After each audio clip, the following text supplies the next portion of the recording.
Môre, dit is Dinsdag die 14de Julie en ek hoop jy is vanoggend gereed om te luister na wat God vir jou siel wil sê. Selfs al bring sy woord vandag 'n boodskap wat diep in hart sny. Gister het ons gesien hoe Josef gekroon is as tweede in bevel oor die hele Egipte land. Farao het sy seelring vir hom gegee en die wagte het uitgeroep: "Pas op." Maar vandag verskuif die toneel terug na Kanaan. Die groot hongersnood het uitgebreek, die maarkoeie het die land getref en Jakob se familie sit in passiewe vrees en kyk mekaar radeloos aan. Uiteindelik stuur Jakob sy 10 seuns na Egipte toe om kos te koop. En daar vind die mees dramatiese ontmoeting in die geskiedenis plaas.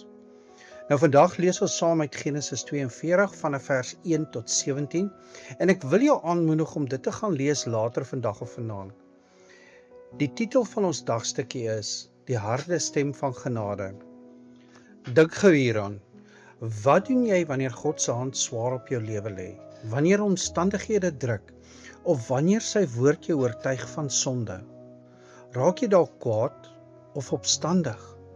Of besef jy dat God besig is om jou gewete wakker te skud sodat jy gered kan word? Vandag sien ons hoe Josef sy broers hard aanspreek. Nie uit wraak nie, maar as 'n instrument in God se hand om hulle harte oop te breek. Nou kom ons lees saam vers 1 en 2 en dan vers 6 tot 9. Toe Jakob merk dat daar koring in Egipte was, het Jakob aan sy seuns gesê: "Wat kyk julle so na mekaar?" En hy sê: "Kyk, ek het gehoor dat daar koring in Egipte is. Trek daarheen af en koop vir ons daardie koring, dat ons kan lewe en nie sterwe nie." En dan vers 6 tot 9. En Josef was die maghebber oor die land, hy wat aan al die mense van die land koring verkoop het. Daarom het die broers van Josef gekom en hulle voor hom met die aangesig na die aarde gebuig. Sodra Josef sy broers sien, het hy hulle herken, maar hom vreemd teenoor hulle gehou en hulle hard aangespreek en vir hulle gesê: "Waar kom julle vandaan?" En hulle antwoord: "Uit die land Kanaan om voedsel te koop." En Josef het sy broers herken, maar hulle het hom nie herken nie. Toe dink Josef aan die drome wat hy aangaande hulle gedroom het. En hy sê vir hulle: "Julle is spioene. Julle het gekom om te kyk waar die land oop is." Hoor hierdie absolute klimaks van hierdie geskiedenis. Gister het die Egiptenare geroep: "Pas op." Vandag val die broers met hulle aangesig na die aarde gebuig voor die troon van Egipte. Hulle weet dit nie, maar hulle is besig om die drome van meer as 20 jaar gelede letterlik te vervul. Die gerwe en die sterre buig in die stof. Josef herken gou sy broers, maar hy dra 'n politieke masker. Hy's geklee soos 'n Egiptenaar. Hy praat deur 'n tolk en hy spreek hulle hard aan. 3 keer beskuldig hy hulle: "Julle is spioene." En om die skroewe 'n bietjie dieper in hulle harte in te draai, sluit hy hulle vir 3 dae in die gevangenis op. Nou waarom doen Josef dit? Is hy dalk bitter? Soek hy wraak? Nee, glad nie. Dis hoe die Heilige Gees vir Josef lei. As hy homself dadelik bekend gemaak het, sou die broers bloot verlig gewees het, sonder om ooit die diepte van hulle ou sonde te besef. Die harde stem van Josef is die ploeg waarmee God die verharde grond van hulle gewetens oopbreek. Maar hoor jy wat hier gebeur vandag? God se beloftes het soms 'n lang oggend, maar hulle het altyd 'n presiese middag. Die broers het gedink hulle het van die dromer ontslaag geraak, toe hulle hom in die put gegooi het. Maar God gebruik juis die hongersnood om hulle te dwing om die droom te vervul. Dalk voel dit vir jou of God jou vandag baie hard hanteer. Jou planne val uitmekaar, omstandighede druk jou vas en dit voel of jy in 'n gevangenis sit. Jy wonder of God teen jou gedraai het, maar onthou hierdie waarheid. Soms is die hardheid van omstandighede die grootste genade wat God jou kan gee. Hy hanteer jou nie hard om jou te vernietig nie, maar om jou selfgesentreerdheid af te breek. Hy skud jou wakker uit jou passiewe vrees, sodat jy kan ophou om bloot na mekaar te kyk en radeloos te wees. Soms stuur God die krisis om sonde te ontbloot, soos met Josef se broers.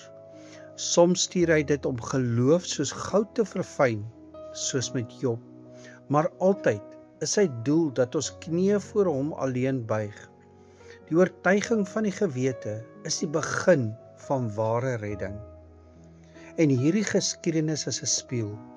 Hierdie gedeelte wys ons reguit na Jesus. Die broers het na Egipte toe gekom bloot om kos te koop.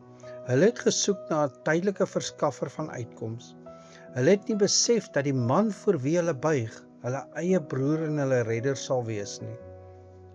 Nou dit is presies hoe ons dikwels na die Here Jesus toe kom. Wanneer die hongersnood van die lewe druk, nader ons vir Jesus bloot as 'n problem solver. Ons soek geld, ons soek gesondheid, of ons soek 'n vinnige uitweg uit die krisis.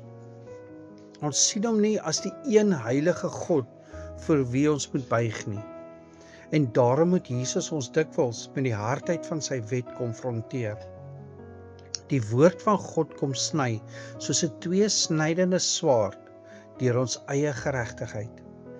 Jesus Christus het na sy eie mense gekom en hulle het hom nie aangeneem nie. Hy het die skuld en die oordeel vir ons sondes aan die kruis gedra. Hy het vir 3 dae in die diepte van die dood en die donker graf ingegaan, sodat ons vrygemaak kan word. Maar voordat jy die soetheid van sy genade kan proe, moet jy eers die hardheid van jou eie sondes besef. Jesus breek jou hart oop, sodat hy dit kan genees. Hy oortuig jou van sonde skuld, sodat hy sy vergifnis kan skenk. As jy vandag die harde stem van sy genade hoor, wat jou sondes uitwys, moenie jou hart verhard nie. Buig jou gesig in die stof voor die verhoogde redder en ontvang die ewige brood van die lewe gratis uit sy hand. Kom ons bid saam. Here onse God, vergewe ons waar ons so dikwels in passiewe vrees sit, wanneer die krisisse van die lewe druk. Here, vergewe ons waar ons U bloot nader as 'n verskaffer van kos en 'n tydelike uitkoms, en vergeet dat U die Here van ons lewe is. Dankie vir die harde stem van U genade. Dankie dat U ons gewetens wakker skud en ons nie los in ons eie selfvoldaanheid of ons verborgde sonde nie. Ploeg die harde grond van ons harte vandag om deur U Heilige Gees. Ons buig voor U alleen. Ons bid dit in die naam van Jesus Christus deur die kragtige werking van die Heilige Gees. Amen. En onthou, jy is dalk die Bybel wat iemand vandag moet ontmoet. God se beloftes het altyd 'n presiese middag. Wanneer dit voel of omstandighede jou hart slaan, moenie opstandig raak nie. Luister na die stem van die Redder. Hy breek jou planne om sy ewige plan in jou lewe te vervul. En wanneer mense rondom jou radeloos is en mekaar net aankyk, wys hulle na die een vir wie elke knie moet buig. Ek hoop jy het 'n geseënde Dinsdag.